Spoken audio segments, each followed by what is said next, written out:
Bapakku datang. Semua konsentrasi. Menyembahmu di sini. Ku percaya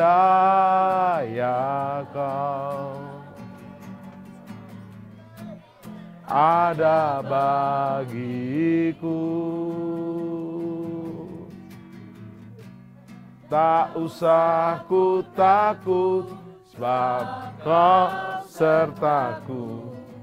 Tak usah ku bimbang, kau di dalamku.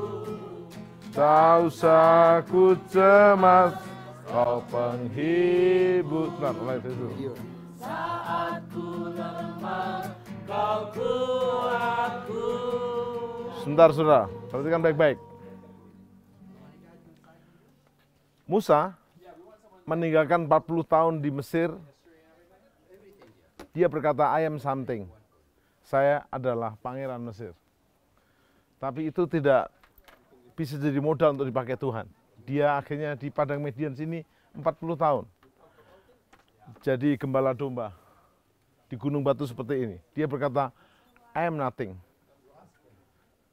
Jadi kalau Anda masih berkata I am something, siap-siap di padang gurun 40 tahun. Lebih baik mulai sekarang berkata I am nothing. Waktu Allah pakai dia dari Mesir ke tanah perjanjian, Tuhan dasar dia berkata God is everything. Silakan Bu Indi.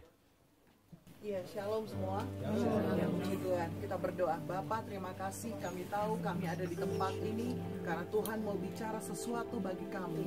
Persiapkan hati kami, buka hati, pikiran, roh, jiwa kami Tuhan, mata rohani, telinga rohani kami, supaya kami boleh menangkap apa yang menjadi isi hatimu. Urapi hambamu, urapi Pak Ting, supaya ini menit-menit ini menjadi menit yang merubah seluruh hidup kami, pelayanan kami, dan dampak yang dahsyat. Kemuliaan bagi Tuhan dalam nama Yesus. Amin. Saudara, seperti yang tadi disampaikan oleh Niko dan Pak Tim, saudara, kita tahu bahwa Musa memang mengalami sesuatu yang luar biasa. 40 tahun waktu dia jadi pangeran Mesir, ya. Tetapi waktu dia dibawa di Tuhan di tempat ini, itu saya percaya bagi seorang yang namanya Musa, pangeran Mesir, itu bukan hal yang mudah. Kita sudah terbiasa tiap hari dengan bangun pagi, hari ini mau kemana, mau ngapain, mau ini, mau itu, mau ini, mau itu, ya. Besoknya ngapain dan sebagainya. Agenda kita mungkin penuh dengan macam-macam tugas, pelayanan, pekerjaan dan sebagainya. Saudara bisa bayangin Musa tiap hari bangun di tempat ini, pikirannya cuma satu. Dia ke kandang kambing domba, dia keluarin kambing domba, dia ajak kambing domba keluar. Ngapain? Nungguin kambing domba makan. Dia nggak ngapa-ngapain lagi. Semua teori, semua pengalaman, semua kehebatan dia di Mesir ditinggalin. Bener-bener no. Saudara, kita di sini enak. Jam segini breakfast, jam segini pergi, jelas. Bahkan kalau nggak jelas kita tanya sama tour guide, tour leader. Coba saudara bayangin 40 tahun, day by day. Ya, bangun pagi cuma ngurusin kambing domba, lihat ini, beresin lagi, besok lagi, terus tiap hari. Tanpa berpikir bahwa satu hari dia akan ketemu sama Tuhan. Gak pernah pikiran, ya, dia gak pernah kepikiran. Tapi puji Tuhan, setelah 40 tahun, satu hari, suddenly, tiba-tiba dia ketemu sama Tuhan. Caranya ajaib. Kalau kita baca di Keluaran pasal yang ketiga, dia mengembalakan kambing domba. Ayat yang kedua ada semak api menyala tidak terbakar. Saya melihat senang pada ayat yang ketiga, karena waktu ada semak berapi tidak terbakar, itu Musa ngeliat, ya. Dan ayat 4 katakan begini, ketika dilihat Tuhan bahwa Musa menyimpang, Keluaran 3 ayat 4, untuk memeriksanya, berserulah Allah dari tengah-tengah semak duri itu, katanya, Musa, Musa. Dan ia menjawab, ya Allah. Saudara bisa bayangin 40 tahun nggak denger apa-apa, nggak ngalamin apa-apa. Tiap hari cuma bangun, ngurusin kambing domba, balik lagi, sore, terus menerus. Satu kehidupan yang pasti buat kita boring, jenuh, kosong, hampa, nggak ada apa-apanya. Tapi satu pagi, ini dia, mujizatnya terjadi. Waktu ada semak duri itu, Musa nggak gini, semak duri, EGP, gue harusin kambing domba, enggak.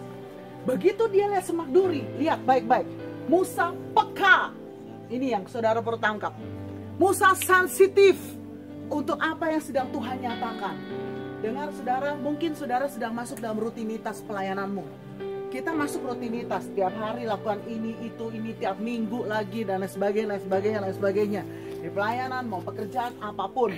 Tapi jangan lupa, jangan sampai kita tidak peka untuk adanya semak berapi yang tidak terbakar, yang mungkin Tuhan buat dalam hidup kita. Bisa dalam pelayanan, bisa dari orang yang dekat kita, bisa dari situasi kita, bisa yang tiba-tiba kita nggak mengerti apa. Tetapi yang luar biasa dikatakan ketika dilihat Tuhan bahwa Musa menyimpang. Dengar baik-baik. Ketika saudara peka untuk melihat apa yang Tuhan sampaikan, engkau berpaling, engkau mengarah kepada panggilan itu, engkau responi itu, di situ Tuhan bicara.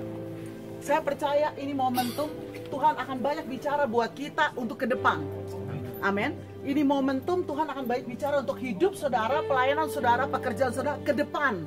Abis ini so what? Ya, ranting, cabang yang Tuhan percayakan, abis ini mau apa? Mungkin kau rasa kok gini ya Tuhan, kok rutin ya Tuhan, kok stagnasi ya Tuhan. Ini waktunya. Tangkap momen sensitif untuk dengar suara Tuhan. Dan waktu Tuhan berkata, Musa, Musa. Musa nggak bilang, ih siapa nih? Gitu ya. Ini suara dari mana nih? Enggak, dia langsung, yes Tuhan. Iya Tuhan. Saya percaya ini momen saudara perlu perhatikan baik-baik. Ayat berikutnya secara singkat dikatakan bahwa Tuhan kasih tahu apa yang sudah Tuhan lihat dari kondisi orang Israel. Aku sudah mendengar seruan bangsa Israel dan sebagainya. Dan dikatakan bahwa jadi sekarang ayat 10, pergilah aku mengutus engkau kepada Firaun untuk membawa umatku orang Israel keluar dari Mesir. Saudara dengar, hati Tuhan itu nggak ada yang lain, cuma umatnya. Kalau kita hamba Tuhan, kita pelayan Tuhan, hati Tuhan hanya untuk umatnya. Hati kita untuk apa? Gitu ya, hati kita untuk apa? Saudara alami mujizat untuk apa? Oh saya diberkati. Saya alami mujizat, oh saya supaya hidup saya lebih baik. Saya alami mujizat, oh supaya ini, supaya itu. Tidak ada yang namanya karir dalam pelayanan. Tidak ada yang namanya saya mengejar jabatan gembala hanya karena eksistensi sebagai pelayan Tuhan. Tetapi hari ini tangkap hatinya Tuhan. Tuhan hanya mau buat mujizat untuk menyelamatkan umatnya. Saudara, kita alami mujizat, saya percaya karena Tuhan mau memakai kita jadi saluran mujizat untuk menyelamatkan umatnya. Jadi it's not about us, bukan supaya kita diberkati, supaya kita happy, supaya kita oke. Jangan berhenti di situ, salurkan mujizat Tuhan. Saya percaya ini adalah momen singkat saja yang saya diingatkan Tuhan, fokus kita ke depan, agendanya Tuhan hanya buat menyelamatkan umatnya. Agendanya Tuhan untuk menyelamatkan jiwa-jiwa. Amin. Kita berdoa. Terima kasih Tuhan, kami bersyukur. Kami tahu Kau panggil kami dalam pelayanan, dalam hidup kami. Bukan ada maksud yang lain, tapi untuk menangkap agenda Tuhan, isi hati Tuhan. Kami tahu ini era Pentakosta ketiga, ini era penuaian terbesar dan terakhir. Kami tidak mau ketinggalan ya Tuhan. Kami mau ambil bagian di dalamnya. Biarlah hari-hari ini, kalau Tuhan mungkin ada di bawah kami, sedang dibawa, mungkin ada di antara saudara Engkau sedang dibawa dalam satu situasi seperti Musa di Midian. Kosong. Tidak ada apa-apa. Engkau mungkin merasa bahwa pelayananmu yang lalu hebat, pelayananmu yang lalu oke, sekarang stuck. Dengar, engkau sedang masuk dalam masa sekolah padang gurun. Nikmati, buka hati. Jangan menyalahkan orang lain, jangan menyalahkan situasi, jangan menyalahkan mungkin jemaat, pengerja, pemimpin, apapun. Tapi kita tetap merendahkan diri dan membawa hidup kita sensitif untuk dengar tuntunan Tuhan. Jangan cuek, jangan EGP, jangan asal sekedar menjalankan pelayanan, tapi mulai minta kepekaan supaya engkau bisa respon terhadap semak belukar yang menjadi turning point perubahan hidup Musa.